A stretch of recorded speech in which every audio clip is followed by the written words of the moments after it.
Dans les principales nationalités des demandeurs sur ces dernières années, il y a eu les Algériens en tête, très nettement, notamment pour un motif de soins qui est parmi les plus présents, qui est la question des troubles mentaux. On a beaucoup de demandes de séjour pour soins pour troubles mentaux, donc là les Algériens sont très représentés. Et dans le monde africain comme dans le monde arabe, vous savez que les Saoudiens ont refusé maintenant la délivrance de visas aux Algériens et qu'ils exigent un certificat de santé mentale. Donc bon, la puissance africaine algérienne, on repassera.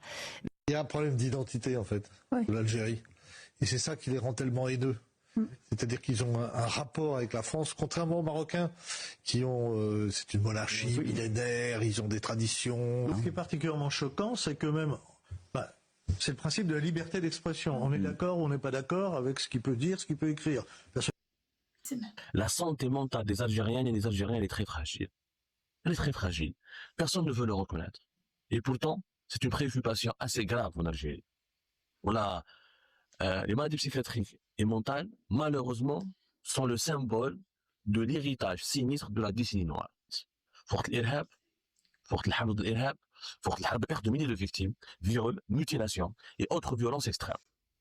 Ces événements traumatiques viennent en écho à la période de la guerre de libération où la population avait fait face aux massacres et autres atrocités dont les séquelles psychologiques sont encore visibles jusqu'à nos jours.